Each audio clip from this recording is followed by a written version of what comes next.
And welcome to our little session.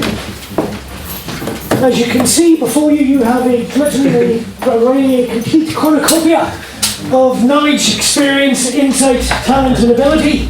To my left we have Councillor Jonathan Cook from Wandsworth Council, and to Jonathan's left we have Niall Forde from Islington Council, and at the very end, but not by any means last, is Kerry McCarthy, MP for Bristol East. I hope Kerry doesn't mind me saying this, but a complete music head, bit of an old indie girl, and can spot a good tune when she sees one.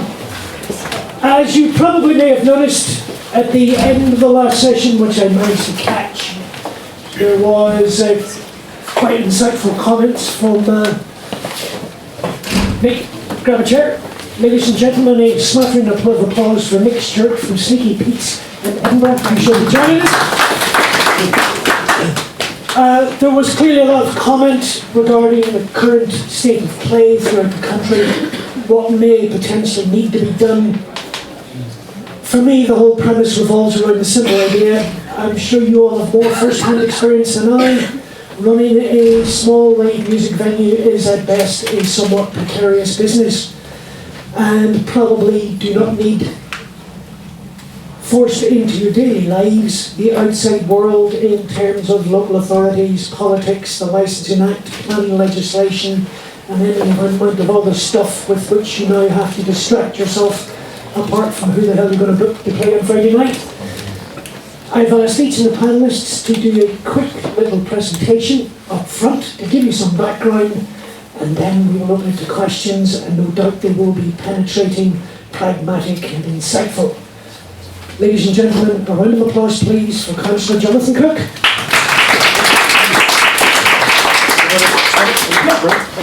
Okay, well thank you very much, Feargal. I'll, if I may just give a bit of background of what we've done in Wandsworth, which has got us the accolade from Camera the Beer people of being the most pub-friendly council in the country, which I can live with. It's actually got me a free beer in my local as well, which is under the threshold for councils having to declare anything. I just like that. The background to what we've done in Wandsworth is called an Article 4 declaration, and we put it on 120 of our 180 pubs. Background to it all is, I mean, probably for the last 30 years, we've all been seeing lovely old boozers go to the wall, and very sad, and of course the buildings are almost always still there, very often lovely old buildings, so they're there like ghosts, and it's all very, very, very sad. But they've often also changed into, and this has been happening increasingly in recent years, a mini supermarket or an estate agent are the two sort of top sort of buildings, I would put it like that. So that's a bit of sort of background. Then, come 2011, government brought in the Localism Act, which gave local authorities a lot more powers over local planning issues. And then in 2013, I think it was a general order on permitted development, a fairly technical bit of legislation, which again gave us more powers. Then if you sort of roll forward to about 2 years ago, a pub called the Wheat Chief in Tooting, popular music venue. We've probably got about 4 really significant music venues in Wandsworth. Looked like it might close. It's right opposite Tooting Beck Tube. Absolute prime site. Would have been an absolute sort of dead ringer for a mini supermarket. So a local campaign got going to try and save the place. I'm the councillor responsible for that side of planning stuff. So obviously we were very aware of that. A lot of my colleagues were very involved in it. We were all very much hoping that the pub could be saved. Because we'd been observing the loss of pubs as councillors, as a council, feeling pretty impotent really for the last few years. Cut a long story short, huge campaign. There was a designation of asset of community value, which is something that the council can declare, so we did that. It's useful, but it's not the whole answer. It gives a sort of stay of execution, if you like. It gives a 6-month breathing period during which people have the right to try and buy a property. That's a pretty tall order if it's worth £2 million, being realistic. So it got us thinking, it got me thinking, well, hang on, we've got these Article 4 powers, which enable us to, in the jargon, suspend permitted development rights, which allow the owner of a property to change its use. And what it what that really was about us doing, I feel, is saying, well, hang on a minute. We as the council representing the community actually have a real interest in these pubs because they're very special to the community. They are often architecturally sort of anchors of the local scene. They're part of the character of whichever neighbourhood they're in.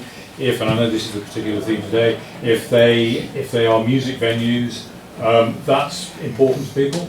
And so of course we've got an interest in if somebody wants to just change it from being a pub to a supermarket. So in that logic I thought was pretty clear. And right across the political parties in Wandsworth, it's Labour and Conservative only, there was agreement on that. So long story short, went through all the long council machinery of putting in place Article 4 declarations on 120 of our 180 pubs. It's been quite a considered process. We haven't just said, right, we kind of think they're the ones. We've gone through quite a detailed sort of analysis of setting out 6 criteria, I think it is. And the things like, is it a music venue, is it architecturally important, all that sort of thing. So one of the key points that we'd also like to make is that these are all thriving venues. None of them are struggling businesses. So it's not about sort of trying to prop up something that's sort of failing in any way. They're all very, very popular places.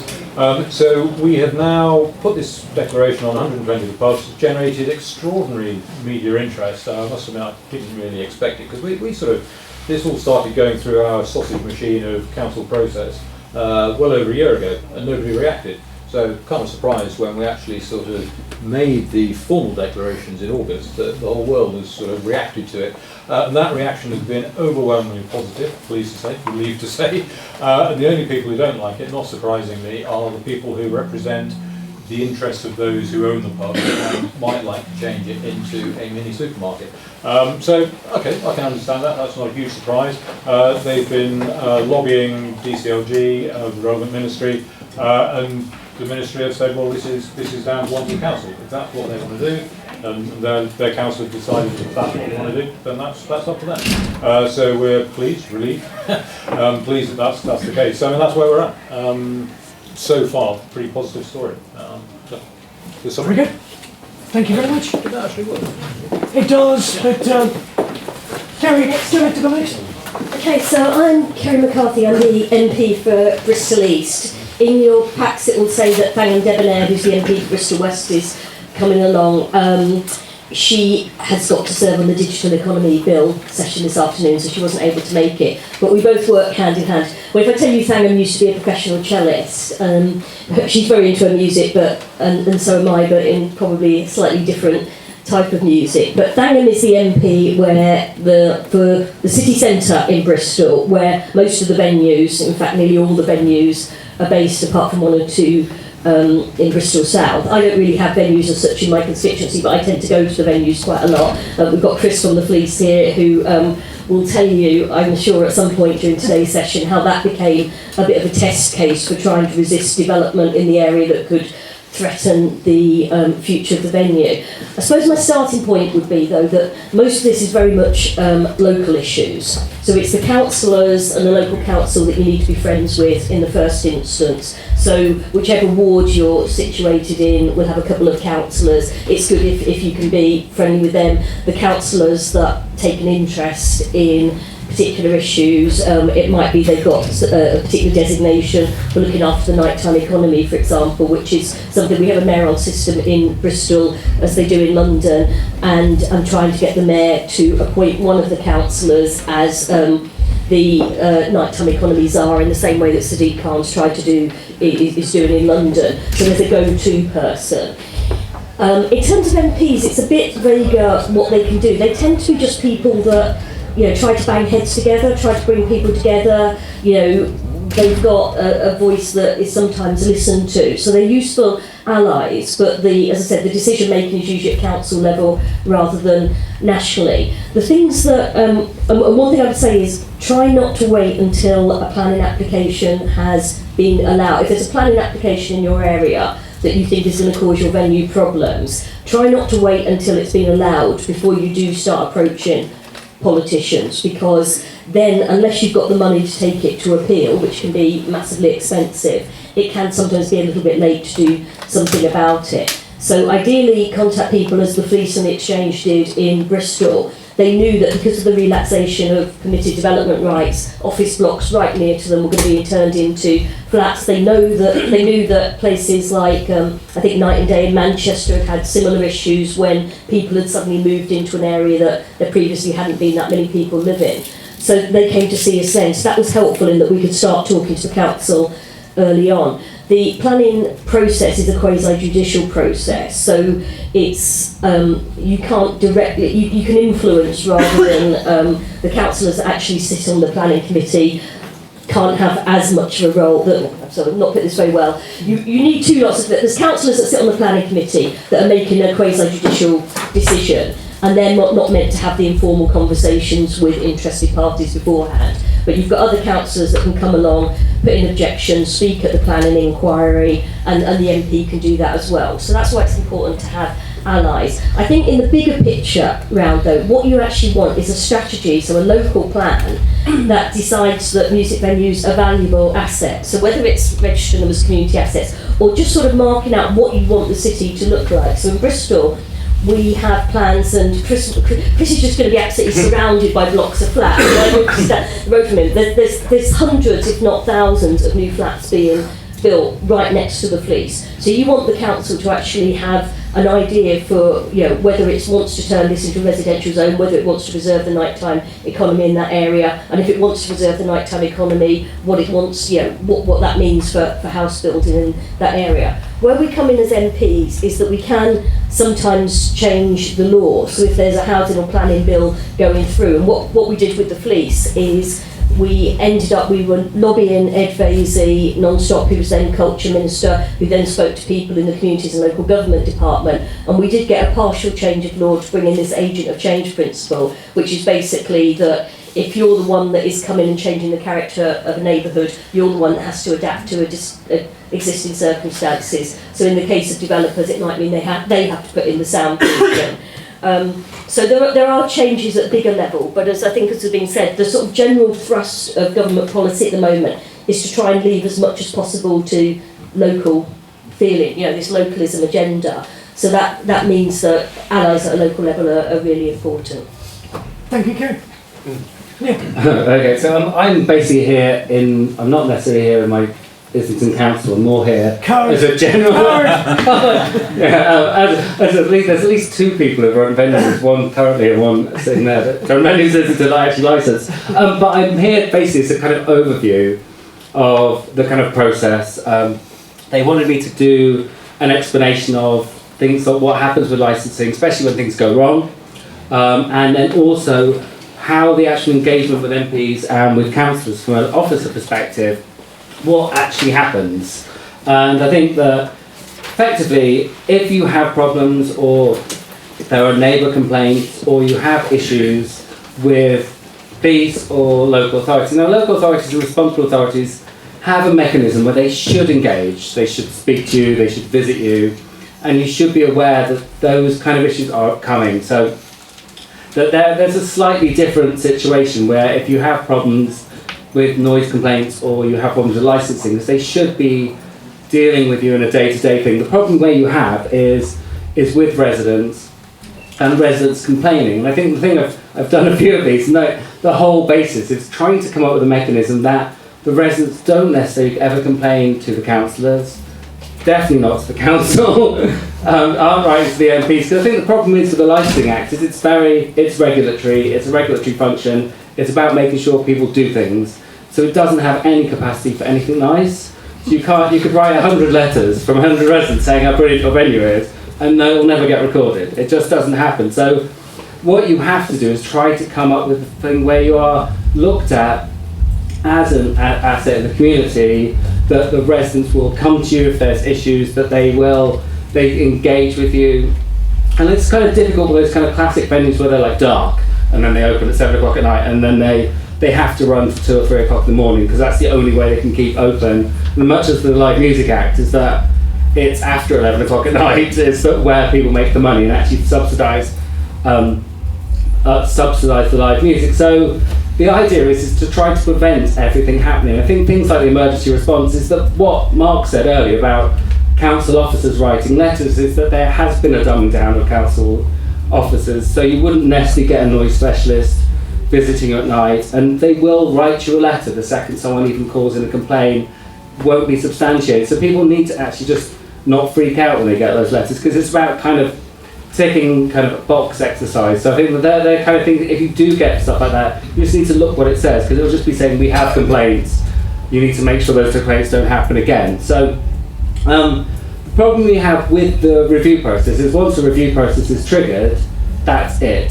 There's a 28-day advertising, they can't be pulled, and they have to then go to a licensing hearing. The principle is, so even if like the police reviewed you, even if you agreed everything the police said, you can't then get the review pulled. It has to be determined by the actual council at the end of the day, because other people can make comments. So I think the idea is to try to have community engagement so that residents aren't necessarily, because they won't write into the ward councillors to say that you're great. They'll only ever write in when there's an issue, when there is a noise complaint, when there is, and I think that, and the problem then with councillors is not everyone's kind of music orientated, or so they will literally then write to the local authority, and if you get a letter from the councillor, the local authority, it will get treated quickly. It will get a formal response. It will more than likely trigger enforcement action quicker than it would be if the resident wrote in themselves. An MP letter even quicker, basically. And effectively, most of the things in relation to MP letters, they literally will just forward what the resident says, and we'll get a quicker response.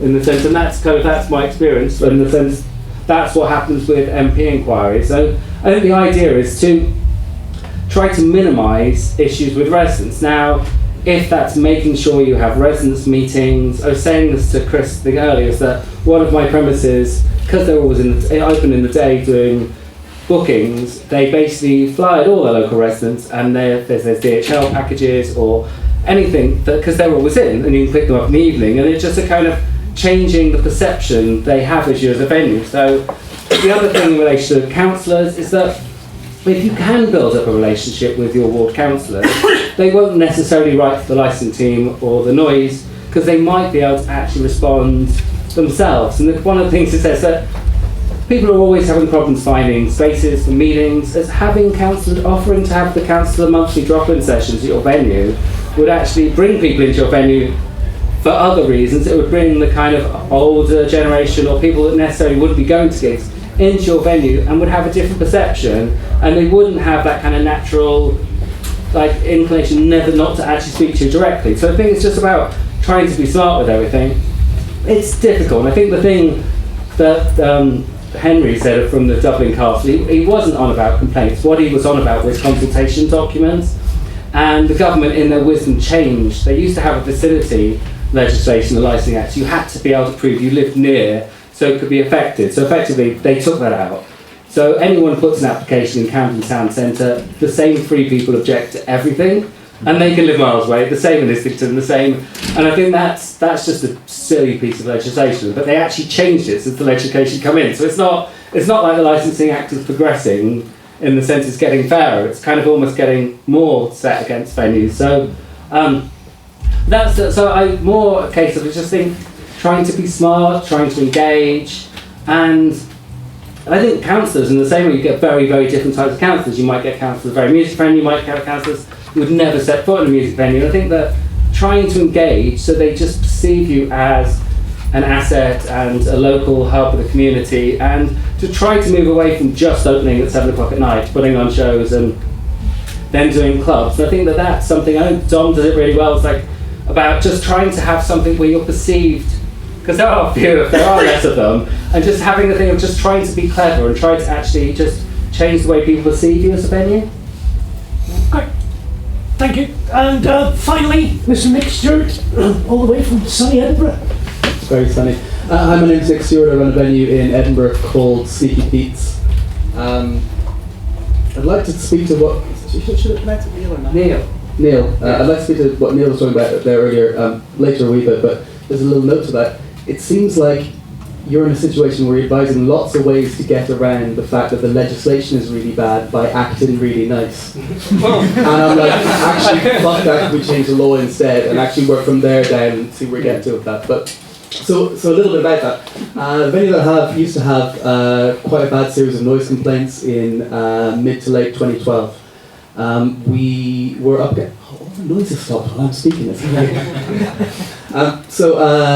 We had a series of really bad noise complaints. The only complaints about our gigs, not our clubs, and that was specific to the neighbour and the orientation of their house. But whatever it was, we were able to keep the venue open and run clubs fine, but we had to stop doing gigs for about 6 months while we worked out what we were going to do with our legal position, whether or not we were going to be able to challenge the licensing conditions we had, and also while we did a lot of soundproofing. Now, we had to earn enough money as well from doing clubs and really run a low-cost business for a while to make sure that we could afford to keep the place open and then do the soundproofing that would actually secure the future of being able to gigs in the venue. Edinburgh's got very specific licensing, and the licensing problems that we have are that there's a mandatory local licensing condition, and I know that Scottish law is different to English law, but I believe that licenses have got local or licensing conditions attached to them. But there's a mandatory one, which is that every single venue has got something called the inaudibility clause attached to it. That says that I've got a shaking head here. Oh no, shaking heads in dismay. Okay. So the inaudibility clause says that if neighbouring residential properties can hear that music is infiltrating their home in any way whatsoever, then they can ask for licensing standards officers to come down, which could eventually lead to a licensing review, and your venue could lose your licence.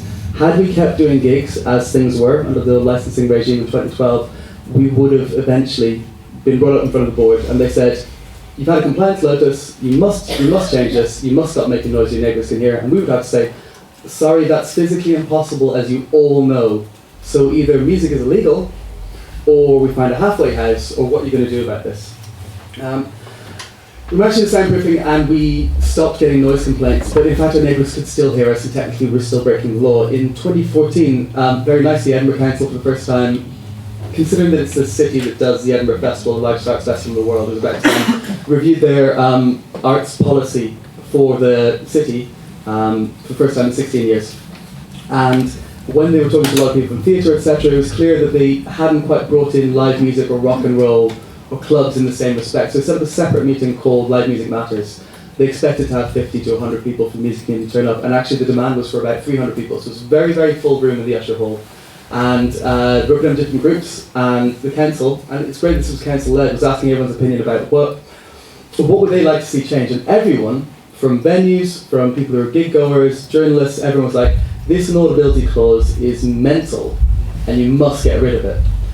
So there was a commitment from some councillors to say, well, what can we do to actually change the law and see what we can do to make music kind of legal and allowed to be running a venue and fulfilling your primary function. A group was set up called Music is Audible, which was kind of an in-joke because there's an audibility clause and music is by its nature audible, so that was that. The group had meetings for what came around to 2 years in the end, and we got the Music Venue Trust to consult for us, and they wrote a report and had 10 different bits of recommendations, but the most tricky one of those was that the Music Venue Trust recommended that Edinburgh change its inaudibility clause. And I had come up with a formulation for how that might run, and what we said was instead of the music being inaudible, it should not be an audible nuisance. Now you know the licensing boards, and I don't know if they call them boards down south or not. No, they're licensing committees. Yeah. But we have licensing committees as well who are not the licensing board. So licensing committee might deal with stuff for taxis, or might deal with stuff for like pet licenses. They're subcommittees, and then the committee would decide on the policies. Okay. So the subcommittees would be the people that would determine a license application. So in that respect, it's a similar framework. Long story short, we spoke to the licensing forum who advised the board. They asked us to go for a consultation to speak to community councils as well as to speak to the general public. So there was a 3-month consultation open to the general public where a massive amount of people came in favour of the changes that we make. And then the community councils, which is, if you think about who would join, I don't know if you have community councils down south actually, but they're they're resident associations essentially. In Edinburgh we have 44 of them, and the council is obliged to listen to them on important matters of, I guess, local governments.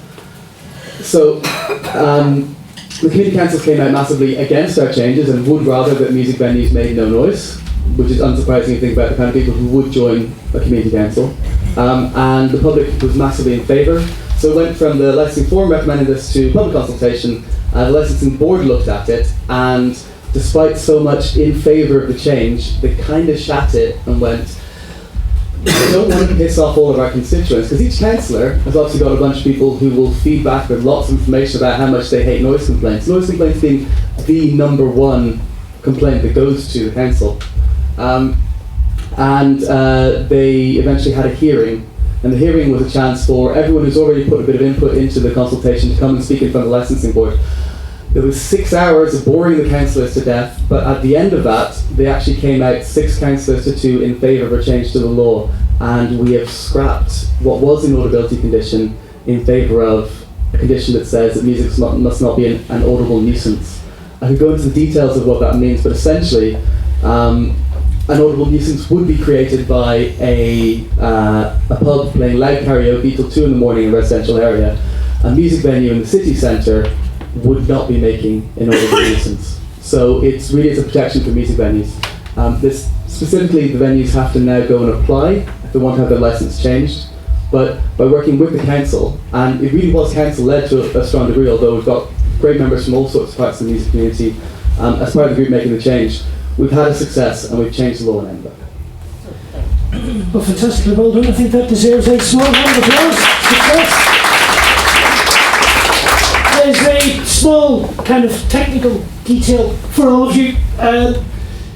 Yes, the Licensing Act says a lot of stuff, but the reality is the change in emphasis has actually been through the statutory guidance which is attached to the legislation and issued by government, national government. By way of example, when the Licensing Act started out in those distant days, the thrust of it was to give greater freedom to businesses to make the decisions they wanted, to run their businesses however they wanted. And in exchange, local authorities were given a greater range of powers to intervene and to manage premises that weren't behaving themselves and that were negatively impacting upon the local neighbourhood.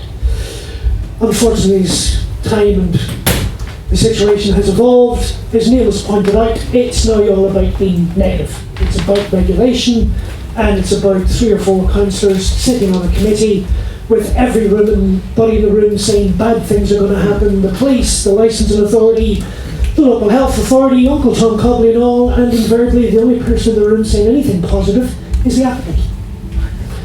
Bit of a shame, but the key to this, I think, as you've just pointed out, Nick, government are obliged to issue national guidance periodically.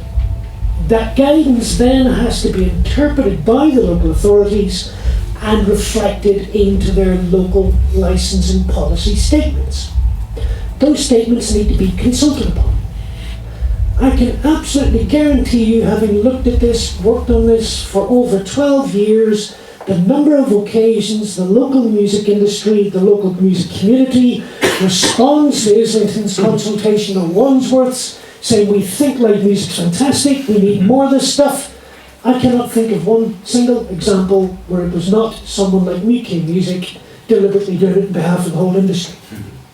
You need to engage with this stuff because, as Nick has just pointed out, by that process of consultation and engagement, here they are 2 years later, you got the result you wanted.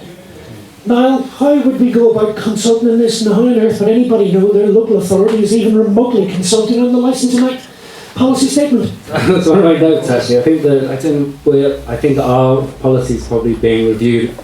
I know Hackney's has just been reviewed. I can't think of any real strong London policy where there is a very specific element about promoting live music. It'd be a paragraph. There isn't anything, and that's the part of things about engaging.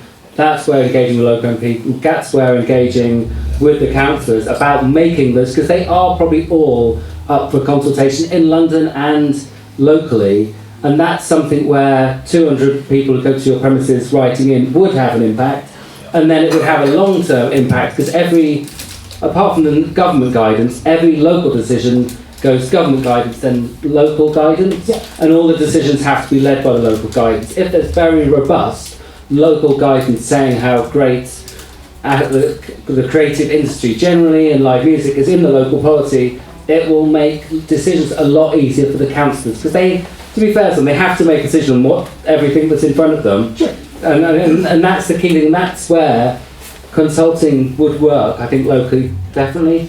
Well, there is, you're right, a paragraph in most of them. But it's very small. It's very small, and I can take some responsibility. That was as a result of a letter I wrote 14 years ago, when the original guidance was being consulted upon, and that's how much has changed in 14 years. Now, to give you a little bit of background, and I will throw this up in a second, the rest of the guidance has changed massively, and not always necessarily in your favour. This thing that Niall referred to, but people can only complain or object if they live in the vicinity, that change is not in the national legislation, it's in the Secretary of State's guidance. Now, it may be government pushing at the boundaries of what is legal and what might not be legal, but all of that stuff has been done through the guidance which the local authorities have to interpret and which they then have to reflect upon.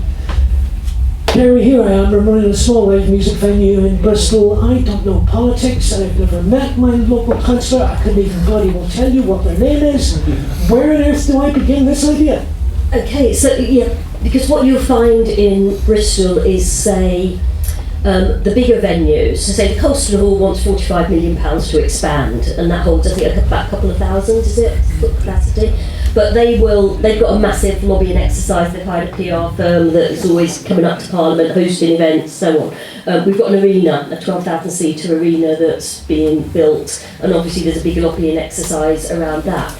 But there's no the music venues, the smaller music venues, people will know each other. I know there's quite a lot of Bristol venues here today, but they don't tend to, they obviously haven't got the power to hire the lobbying firms, and they don't speak collectively. So I think that's the starting point, is to try and have a collective voice amongst the smaller things. In terms of finding out your MPs, I mean, you can either go on the Parliament website, or there's websites like They Work For You, you bung in your postcode. If you go on the Bristol Council website, you'll find out who the councillors are for your ward. And it does, obviously it varies very much. If it turns out you've got an 80-year-old councillor that, you know, hasn't set foot in a live music venue for 60 years, but is probably very receptive to the local residents association and their noise complaints, you've basically got to find a champion, which might perhaps be someone who doesn't live in your ward but that goes to your events, unless there's a designated person. But I would say, you know, get them to come along. You know, you can, because there'll be a difference also. MPs tend to only act for their own constituents. So if the venue is in one constituency and you live in another one, then that can make it a bit difficult. If you say if Chris lived out in Somerset and went to see the Somerset MP, but his problem, you know, he's seeing him as his constituent, but his problem is about a venue in Bristol, then you're not likely to get very far, because that MP for Somerset will only be interested in Somerset issues. So what you really need to find is the MPs that have got a genuine interest, that are prepared to sort of stray across constituency boundaries. And that's why I think that having someone who's designated on the council. So, you know, speaking from Bristol's point of view, we've got a mayor at the top. He's got 7 assistant mayors, and they've each got a portfolio. So you would look for the portfolio holder that would either cover culture and the arts, or perhaps the housing person, because that's mostly what you're up against, is the person who's pushing for housing. And there's obviously a much bigger political imperative to build housing than there is to protect 1 or 2 small music venues. Fantastic. Sorry, Jonathan, you wanted to add? Well, I thought that's a very interesting comment, because... After a fashion. Sorry for being sceptical. No, this is a really interesting point, because I think one of the reasons we've done what we've done is this whole sort of question of retaining the balance and the vibrancy of communities, and what we're building a lot of houses in Wandsworth, a hell of a lot of houses, a lot of them are affordable. And what we don't want to do is turn into a dormitory. We want to sort of keep that sort of character and the bits that keep the place special and interesting, and why people want to live there. So it's that question of balance. So there's a tension there for sure. I'd also maybe just add that lobbying your local councillors, just making them aware of things. You know, they've got a duty, responsibility to respond to people, and if they know that people are saying things, they will pick up on it. But also the problem is councillors don't have, MPs have a small but staffing budget, so you have a few people that will work for you. So I've got 3 people in my constituency. Councillors don't, and quite often have full-time jobs as well. So you've almost got to try and make it easy for them in terms of, rather than just bringing problems to their door, when it's too late for them to do anything about it, which would be after the planning application's gone through. If there's a way that you can say, like, get several venues together and say, can you come and see us all at one, and you sort of, make it over a beer or whatever, or tell them to come down to the venue, they might perhaps be more receptive to that than, just having lots of different, disparate bits of correspondence and meetings. Nick? This all seems quite like a sort of a how do you change long-term policy chat, or how do you get to know your local MPs. But if you get a noise complaint and a licensed standards officer, as we have in Scotland, and there's something similar, then it comes around and says stop it or we'll shut you down. You don't then go, right, who can I get to know really well at the council and schmooze, and can I hire someone? So it's for that specific reason the Music Venue Trust has opened up this hotline. And is it you that they speak to? I'm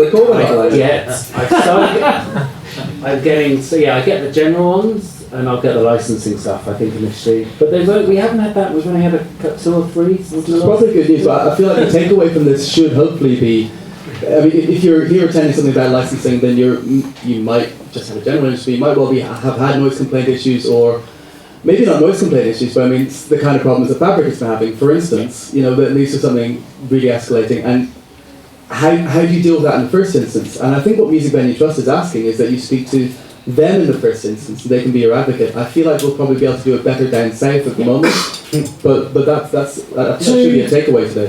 To kind of again add to the background on this, in England and Wales, theoretically what should be done is it's addressed as what's referred to as a statutory nuisance under the Environmental Protection Act.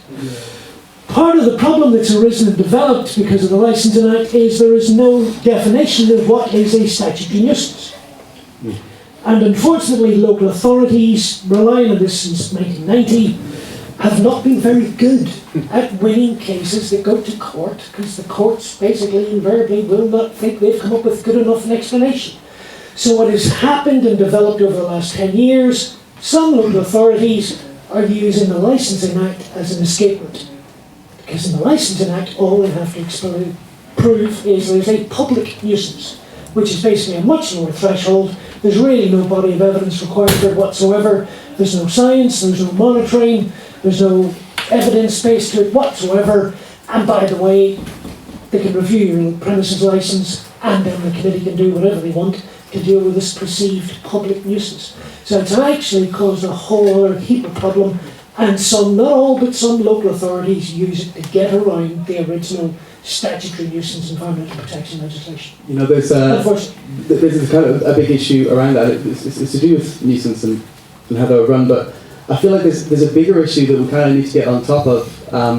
And Fabric being a case in point, and I guess some of the noise problems I've had and how we got over as well, which is, I felt like I was battling inside the wrong framework, because, for me, I think selling alcohol, yes, it's probably our primary source of income, but actually selling alcohol is about 4th or 5th on the list of the things that we do.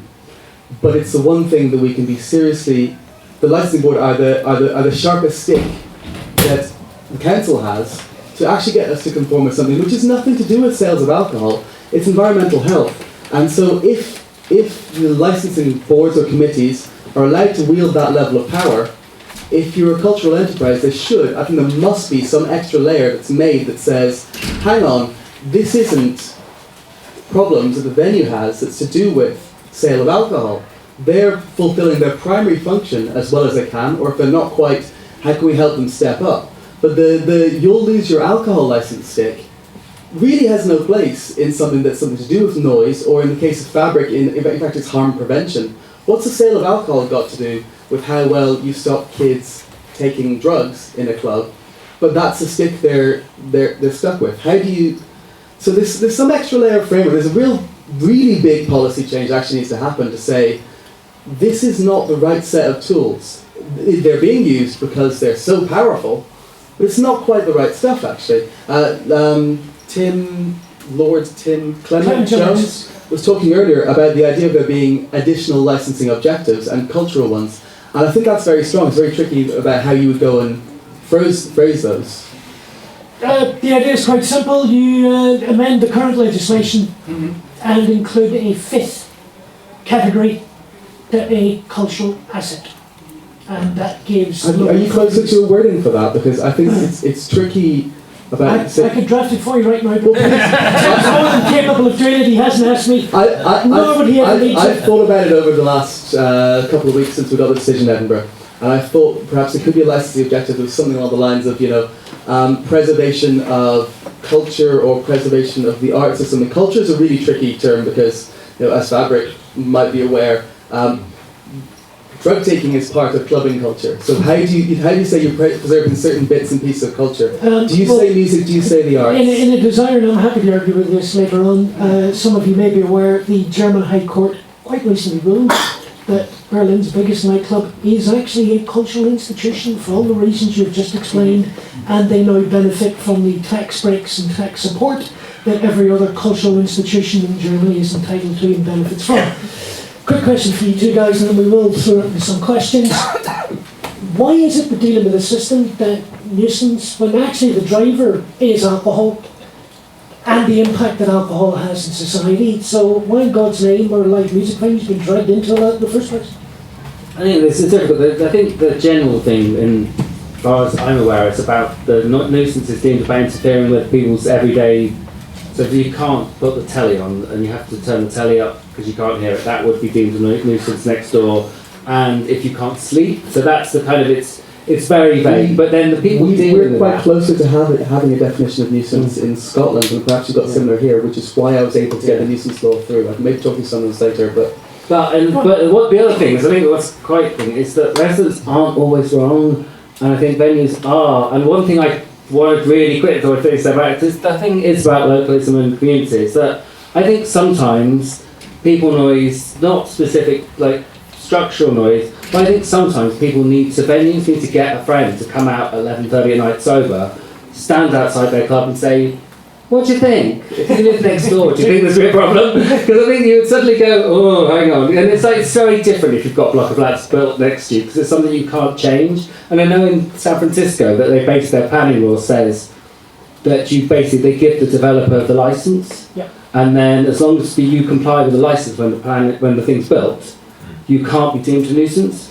So you get the levels and everything, and then basically once it's built, you can't. So that's an amazing that's a great sensible piece of legislation. But I think sometimes that you need someone just to take a fresh pair of eyes for you and just come and have a look, another venue owner, just come down and say, what do you think? Is this bit, these people outside a bit too loud? Because you will actually, people don't understand when they're running venues, everything that music's really loud. You go outside, you think it's fine, it might actually be really bad, and you don't know. And I think that people need to just occasionally just help each other and say, what do you think? And I think that would actually get her through. It's structural noise is different, but people noise can be looked at, and people can take advice. Okay.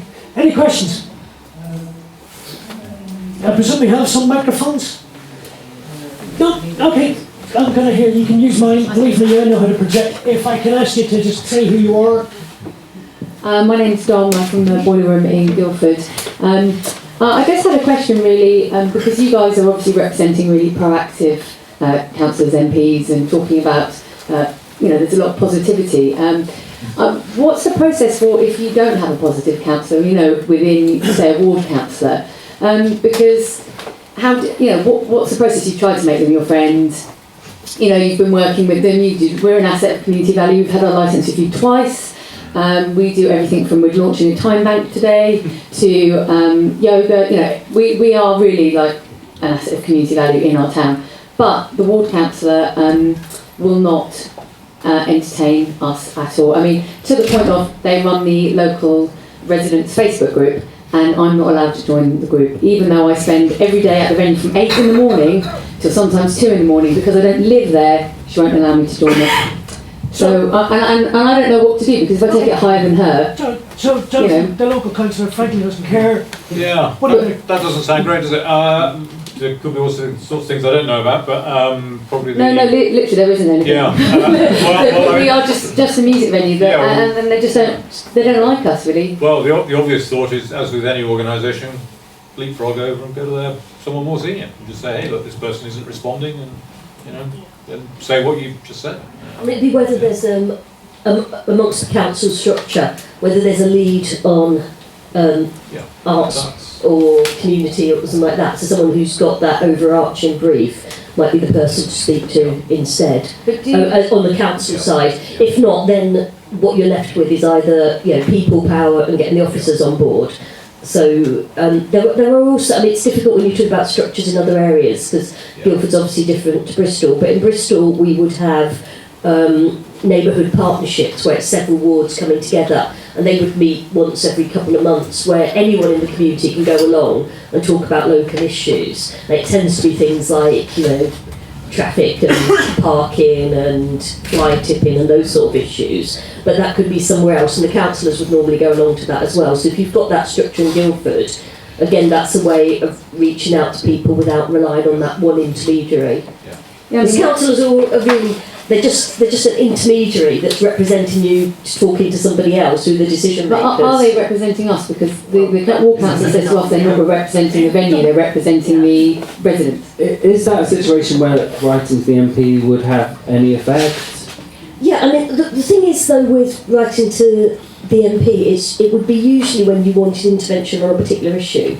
If it's just an ongoing relationship, then that's a bit more difficult, and it would depend. I mean, I would, if I had a venue in my patch write to me, I would want an ongoing relationship with them. Again, it depends who your MP is. To give you a little bit of guidance, Dom, and I'll happily talk to you at length outside this. One of the systems we used to have in place at UK Music was anonymised postcode data for every single member of PRS, PPL, the Musicians Union, and any other organisation remotely was involved in the music industry. We then mapped those anonymised postcodes against constituency boundaries. So I could turn up to see an MP and tell them there are 422 people, constituents of yours, are directly employed gainfully by the music industry. In one fell swoop, I just made it their bloody issue. Actually, there's They now have to pay attention. Yeah, there is Because an now email there's votes campaign involved at in the this, and votes that may affect their election. Yeah. So I think Kerry's right. Yeah. If somebody's been an obstacle, is there a head of culture? If there isn't, well, there's a leader of the council in some way, shape or form. Yeah. And organ grinders and monkeys and all At the that. moment, MPs are getting emails from a campaign called Nightlife Matters. So, and there's clearly somewhere that I'm not quite sure how they get, there's like campaign groups like 38 Degrees or a VAS or whatever, where people will sign up and MPs will suddenly get hundreds of emails on a topic. There's one doing the rounds about Nightlife Matters at the moment. And I've had quite a few, I mean, only maybe like 30 and 40, not in the hundreds. But if you were to get the people who came to your venue to send those emails to the MP saying, I think it's important you protect the nighttime economy in Or your the patch, local councillors. or to the local councillors, then that's at least a way of making them sort of think, well, it's something I should be I listening think to. that's, but I don't think your licence after midnight, isn't it? No, one on a Saturday. But I think that one is being copied into the nighttime industry, so they're keeping the data as well, so they will have the data for that. And perhaps something for the Music Venues Trust to think about in terms of a hotline is getting a little database and giving you a few techniques on how to address that kind of thing. I'll happily have a chat with you, Don, for 5 minutes. Anybody else? I wanted to say that in terms of getting councillors to care, press can be really important, and we got a lot. And the way the work was, it went, social media, press catch on to that, and then councillors pay attention. Every council's got a newspaper that they're particularly scared of. In Edinburgh, it's the Evening News. I'm sure you've got one. You're on strike at the moment.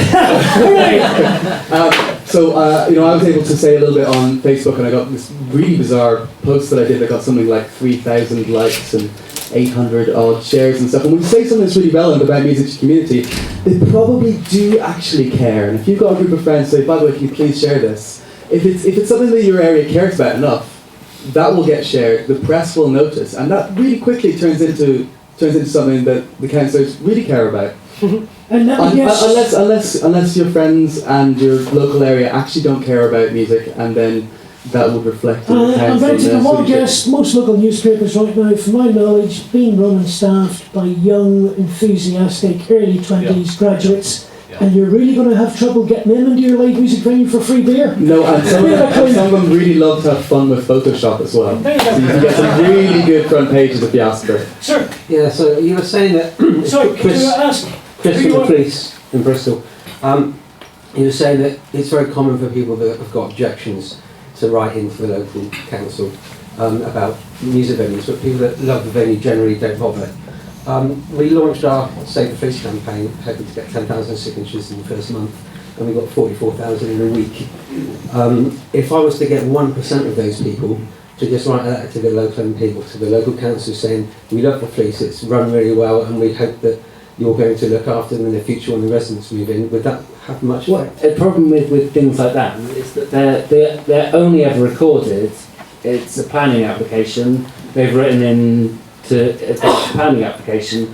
If there's a licensing review, they're recorded against licensing review. If nothing's happening, it's very difficult to have any mechanism with any bit of where they're recorded. They're not owned by anything. So if 100 people wrote in the day-to-day saying how great you are, it's like they wouldn't be recorded because they have to be recorded against something. Yeah. So that's the only thing in that sense, is that they just disappear with the ether. So if it's against our first noise complaint, I mean, we won't have any yet. The flats will be finished in next September. If it's something there, yes, definitely. Everyone But just saying how great you are on a day-to-day basis, it doesn't. There isn't a mechanism to record it. John?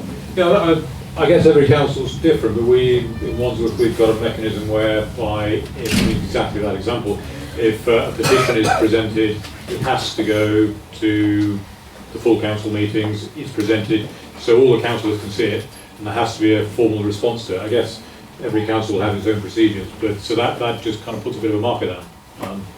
So that might be a way of doing it. And as a former regulator, I can tell you, getting 50 people to personally write in their own words has much more impact than having 300 people sign some petition outside Tesco's supermarket on a Saturday morning. Next question. Sir. I'm Dan from the Yard Theatre in Hackney Wick. We have been dealing with quite a tense situation recently. We've basically got commercial studios above our multi-use venue, and they're non-residential properties, but they are being lived in at the moment. And so this is literally directly above our sound system, the bedrooms. And sure enough, these people have been emailing me regularly to complain about the noise, which they can hear, of course, living directly above the bass bins.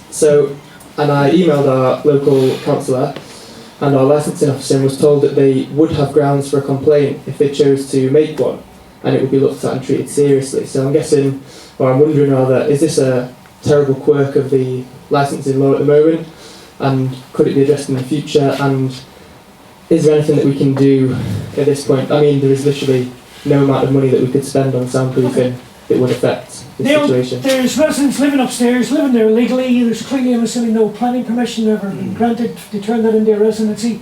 But under the terms of the Licensing Act, if I make a complaint, can I still file for a review? Because basically, planning enforcement should be taking enforcement action because they shouldn't be using it residentially. So they're breaching the planning, but under the EPA, the noise is that I think the licence, they could complain. I think if they called for a review and they were found to be living there against another piece of legislation, I think it'd be very difficult for the council to take that anywhere or ever, for that ever to sit in a court, because effectively they aren't legally residing there. So. But isn't the problem now that because of the permitted development rights, that it used to be you had to apply for planning permission to turn offices into flats, but now that's all been relaxed, which was the problem the police had, that if they'd applied for planning permission to turn it into residential accommodation, you could have then said, well, as attached to that planning permission would be a condition that it would be soundproofed, etc., etc. The problem is now it's so much easier to just turn offices into flats without it needing to go through the planning process at all, in which case they're then treated like any other resident with the right to make noise complaints. And that's why we wanted the agent of change law would basically say that, you know, whoever was there first, so if it's the venue they're making the noise first, It's the other people that have to adapt their property to fit in with you. And we've got it part way, but we haven't got it. We haven't got the legislation as strong as we would like. So I guess you could be saying that that's another campaign for Music Venue Trust to get stronger, Lord. If I was you, I'd be strongly tempted to find a third party to issue a number of freedom of information requests of the planning department, specifically have they applied for permitted development rights, and find out exactly what the situation is regarding their legal ability to be living there. If there is one, then I'd be kicking up a bloody fuss from the planning department. Yeah. We did a really interesting, really interesting case in Edinburgh where it was the day. So the previous licensing board is the one that we were seen at. This one we thought we were going to be seen at.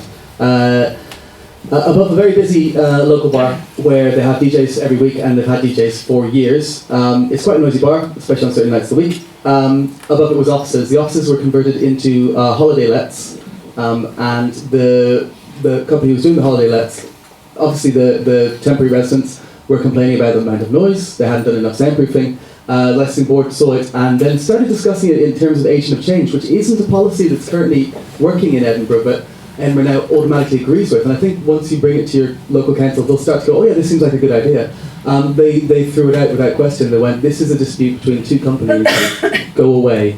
Don't be darkening our doorstep with this non-residential issue. And now there were people living above, so you may actually, I don't know exactly if they're squatting or if they're just like, they just never really leave the office because they love Pokemon and They're too busy getting stoned upstairs for the Very simply, have you actually logged that on the emergency response thing? If you file that with the Music Venue Trust, they've got 2 or 3 planning lawyers, and within 72 hours you will get a response from a planning lawyer with the legal position via the trust. So I would sit there in your break and just put it on the line, and one of the planning lawyers will get back to you with the legal situation. That's part of the whole principle of the first response, is that we have those people and they are available and they will give you free legal advice on the position directly. I think we know the legality of it, but I think it's just the fear that before they go, they will make a complaint, possibly even out of spite, because they're not going to be there probably longer than summer next year, but they still want a massive reduction in our noise every weekend, which we just can't do. Listen, again, I'm sure Niall will be happy to talk to you about it. My thing sounds like a brilliant idea, sounds like a fantastic system. I think it's the acoustic people trust should apply as well. Place. And there is a point that offence becomes the best form of defence. Going to take 2 more questions, because then we've got to wrap it up. Sir, if you'd like to say who you are, speak loudly. Who was the person down there? And you too, sir. Last 2 questions. Okay, please. Jacob Adams, Research and Campaigns Manager, Attitude is Everything. We're an arts council funded organisation to support venues and festivals to make things more accessible for deaf and disabled people. I just want to pick up on the topic of 5th objectives to Licensing Act, because there's actually competing topics for this, and one of them is around accessibility and even extending to kind of compliance with the Equality Act. The Lords kind of did commissioning to the Equality Act over the past year or so, and a representative from the National Association of Licensing Officers put forward this vision of a 5th objective and described kind of licensing officers going into venues and looking at accessibility and giving kind of bits of guidance and things to tweak and change. But it's something that we follow very closely and have an interest in. And we can see the potential benefits of the Licensing Act potentially assisting with kind of signposting to guidance and things, but obviously potential pitfalls around the implementation of it, and that's something we're concerned about. So I was wondering, given the kind of the landscape of licensing officers going into venues, what you think would need to be implemented or changed for that to not turn into a kind of a punitive thing, which was kind of Okay, let me just take the second question as well, and then you can answer which one you want to. 2 slightly connected things, and shout if you can't hear me. August 2014, we had a complaint against our pub. My name's Nigel, I own the pub in Tunbridge Wells. It was proven beyond any reasonable doubt that it was not from us, because we weren't making any music at the time. It was coming from a local park, but someone still complained about it. There was a complaint this summer, and the council contacted us about that complaint and said, you're quite good, I see you haven't had any complaints since August 2014. It wasn't us, but it was on file and held against us. There appears to be no mechanism of clearing your name. It's recorded there, even though it wasn't true. The other side of that coin is everyone has noted, I think, but it's the negative that gets recorded the whole time.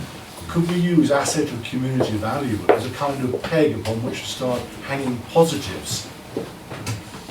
We have it on our pub at the moment, and I can't be too rude about it because Greg Clark, the MP who steered it through the Commons, is our MP. At the moment, in the nicest possible way, it's really window dressing, it doesn't mean anything. But it could do, because it's a really positive framework to say this asset of community value is appreciated by local people. It doesn't get that status unless enough people tell the council they appreciate it. So two things.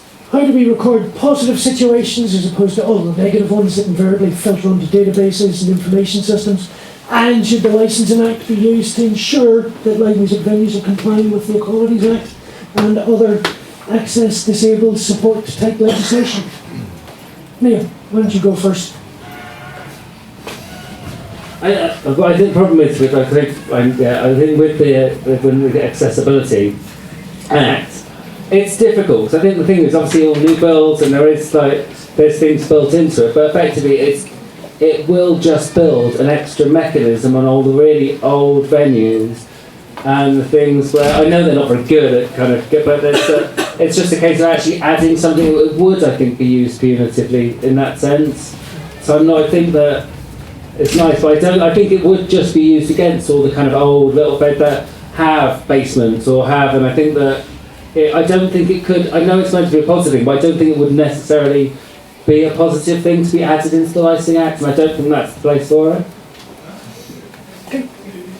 Jonathan, how do we get councils to change the system so we start recording like this idea is practical, where we now have in Wandsworth these community asset pubs that people start recording exactly the strength of feeling and detailing it, and how many people go to those pubs, how many they use regularly? Yeah, I guess it's two things there. I suppose the start of the whole process is just the number of people involved in getting an ACV going, and then if that leads on to Article 4 declarations, again that involves a lot of people, so just awareness and the buzz around that. And it struck me in what we've done that I like to think it's kind of a badge of honour for the pubs that have got it, and certainly none of them are complaining. The only people who are complaining, as I was saying earlier, are the kind of owners behind the pub sort of thing.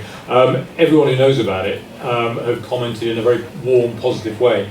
And there are lots of people who never say anything about what the council does who have got in touch and said, hey, that's great. So it's sort of this horrible phrase, cut through. It really seems to have penetrated people's consciousness. And I guess that's because people care about their local boozer to a large extent, but just because of that petition and involvement type angle. So I'd say that's the thing to do. Okay. Nick, and then to round up, I'm going to ask each one of you to give one single sentence of advice to people in this audience. Nick, final comment? There's a really big philosophical discussion that has to be had around venues, clubs, places where entertainment happens, and also potentially like other places where essentially a good is being had and pleasure is being had, because there's a utilitarian argument that says you should have the least amount of pain versus the maximum amount of pleasure. Fabric is, for now, shut down. 6 million people visited, or there were 6 million visits, and had an extraordinary time, and it was one of the most special places in the world you could possibly go. And 3 people died. And that is unacceptable. But at some level, that amount of pleasure and that amount of pain, if you say that the best possibly run venue that you could have, the gold standard, it isn't acceptable for the potential harm for that to exist, then essentially nightclubbing and going to gigs and all sorts of aspects of society, apart from walking around town in cotton wool in a wheelchair, is illegal. You have to allow a certain degree of harm, and you can't have a licensing system that is just degrees of scale of all the things you can do wrong before you lose your license. Unfortunately, it's very, very hard to measure good. And at the moment, I know MB2 has done a lot of work on this so far, what you try to do is you show your value to the economy, which is a measure, but it's not really enough. It's the same kind of problem where you get with the Arts Council, where you can't, say this thing is intrinsically good, this ballet is fantastic, so let's just give it some money. If you're allowed to say, well, you kind of always funded ballet, so it's fine. But I mean, ballet is amazing. So how do you measure good and say this is allowed to exist? And it's more important than this happens than the 4 licensing objectives that they might not score 100 out of 100 on. there has to be some kind of tenet in licensing if licensing is going to be allowed to regulate this area at all. Because as I say, sale of alcohol is too far down the list of things the venues do to allow that to be the tail that's wagging the dog. I'll come to you one second. This is only my personal viewpoint and opinion on this. You're completely welcome to disagree with it. Historically, every time any government has gone anywhere near alcohol licensing in this country, it has been divisive, polarised, and a complete and utter pain in the ass. And I've checked over 100 years of Hansard records. Every government has ended up deeply regretting ever putting licensing legislation on the agenda. I don't see that happening any day soon. Yeah. There you go. So whatever strategy you're going to develop, I would not count on Parliament, and particularly this government, in any way wanting to go anywhere near changing the Licensing Act 2003. Final words of advice, single sentence from each of our panel. Okay, thanks. Yeah, it's about this historical perspective thing. I think we've been slow to recognise and value special places, and I see an exact parallel with the listed building system, which has been in place for a very long time, decades and decades. And I think what we've done is kind of the listed building system, but for pubs and music venues. Sounds good.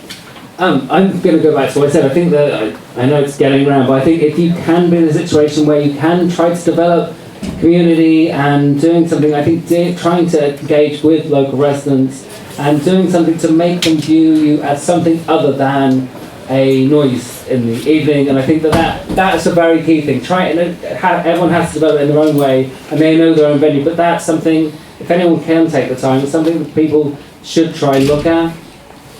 Kerry?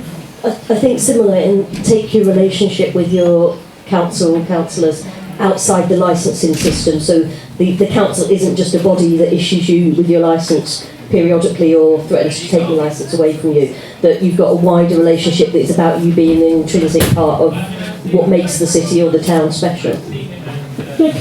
Try to get public opinion on your side wherever possible, so that if you should get run into trouble, that you've got a groundswell of support behind you. In Edinburgh, during August, when we had the world's biggest arts festival, it turns out that there are no more noise complaints than there are any other time of the year, which is seemingly bizarre because there's so much more that happens. But basically, people are in favour of the Edinburgh Festival and culture happening in their streets. And if you give them a chance to show it, by not complaining, that'll happen more. If you increase the culture of people saying, live music is great in your town, you might just find that other people will think twice before they make a complaint, and that could really benefit you. Wise words. Ladies and gentlemen, I'm sure our panellists will hang around for a couple of minutes perhaps. Can I ask you please to show a thunderous show of appreciation? Thank you very much.